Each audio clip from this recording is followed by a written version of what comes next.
Okay, so not got any further on this for quite a while, being that I've been on a French trip. Well, first of all, I ran out of gas, so I've got more gas now, and went on a French trip for 4 days, so a little bit of planning involved there. Well, not planning, getting stuff together for that. So I haven't been out in the shed for ages. So now I've got the gas, I can finish welding up the sides here and here, and then spend roughly 4 days grinding it back until it looks anywhere decent. And then I've got to, that fooled me, it's upside down, add in the battery tray and the ECU tray somehow to sit here somewhere. Is it here? Yeah, it is here. So cut this and reshape it so it will take just the battery and the ECU section. I just want them completely isolated, and also it should leave me the ability to utilise the clips at the front for all the different relays and stuff. So that's the plan for today. Get on with welding that up and then get on with grinding off the porridge. That'll do.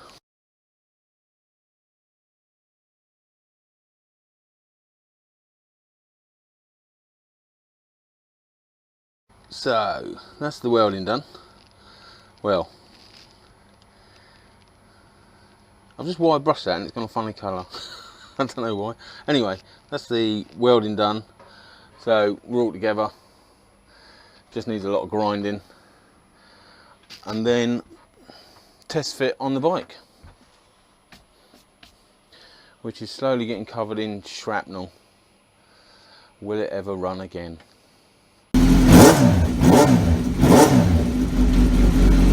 Got a new rear master cylinder to go on as well. I won't show you that just yet. I'll just tease you with that information, keeping you wanting more. But yes, the welding's done ish. Got to grind back the porridge and then see how it is, see if it needs a top up of weld, and then, as I say, test fit. But I'll let that cool down a bit before I start messing about with it. But it's getting there. Seems ever so slowly.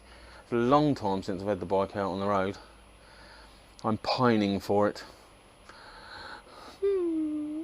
Oh, what's that? Ugh. Yuck. No, it's probably a burn. That's enough of that. So, even with all that welding, the heat hasn't flexed it too much, and I've ended up with it in position.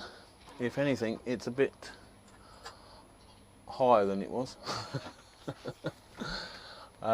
Which gives me plenty of room, plenty in the tank, plenty of room for the tyre to go up under without destroying everything.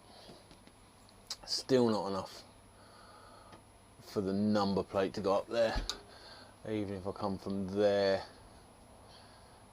So I've got to figure out something for the swing arm, I think, for the number plate, and I've got to make sure I can get a full-size number plate on there for MOT purposes. I found out yesterday after having the Gsxr MOT'd. Yeah, it's got to be full-size number plate, so got to sort something out there. Anyway, now I've just got to he says, chop all this off, bring it up about here so the light will sit just inside in this section here and just about poke out the back, which will possibly look really cool. And then I've got to cut out the floor here to accommodate the battery tray and the ECU holder. So all this section here So there's a lot of trimming off to do. As I said before, that will help me because I'll be able to utilise the brackets for the relays and stuff that need to go on there. But I can cut all this off, and this will just sit in some sort of housing there, but I don't know how. In it blood. which will mean it'll poke down. What's the battery? Battery's about 5 inches, I think. 5.25 inches roughly, and then we're going here. Where's the back marker? There.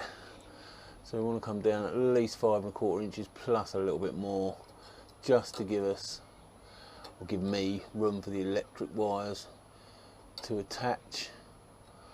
So yeah, it won't be much, it'll be across there.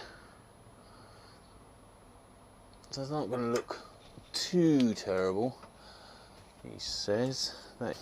So yes, cutting across in there somewhere, chopping out the floor to support this.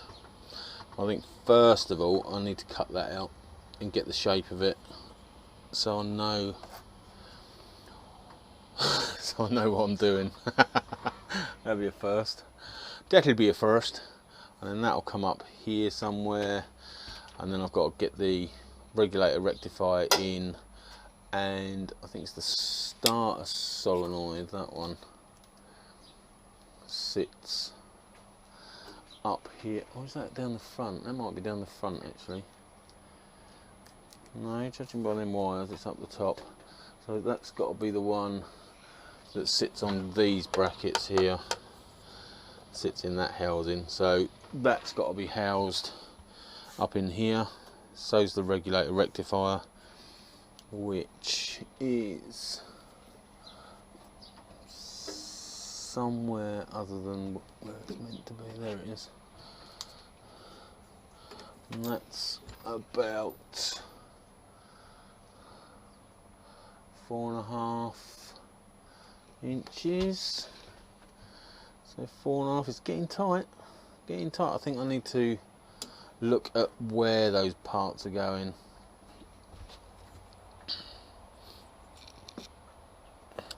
Look at where those bits are going before I actually cut this, because it might actually determine where the light's going to go and it will stick out. They've given about 4 inches for that. 4 inches, about right by 3. So that one,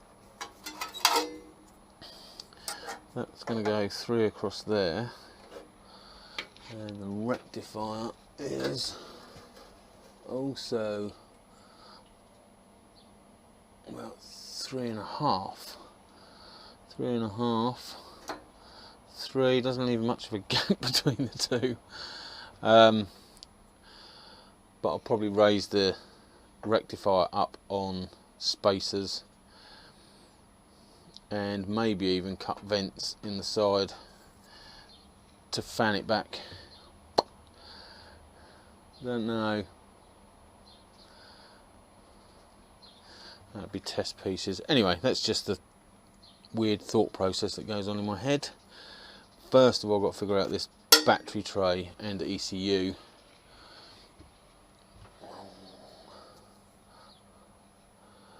About 5 inches up to the electricals.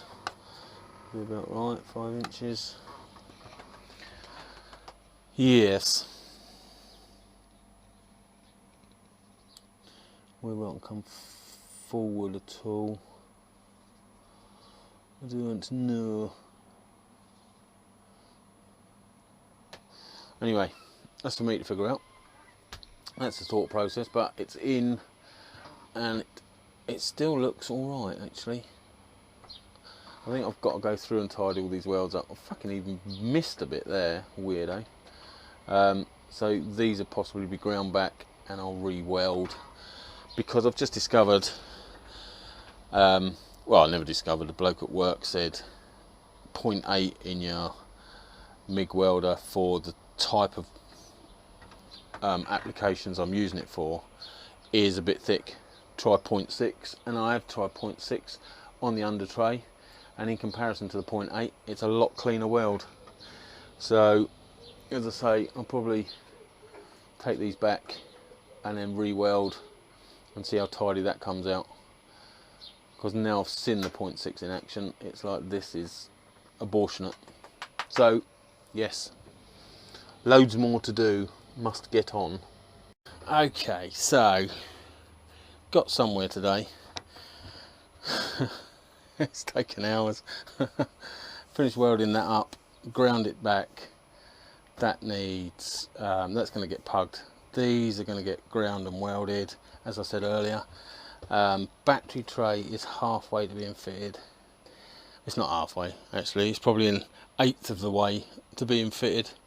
It's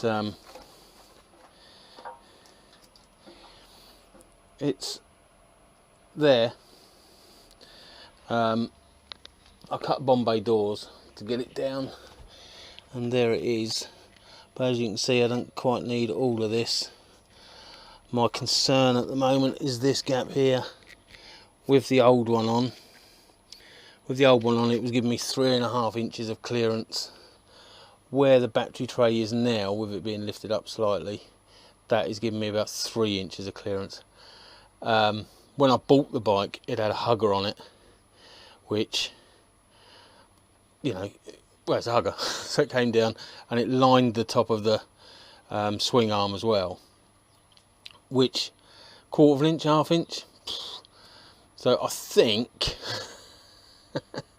and this is the maths expert coming out of me, I think where I've cut here, I can come back at that angle across and take off chamois, but it's this angle here,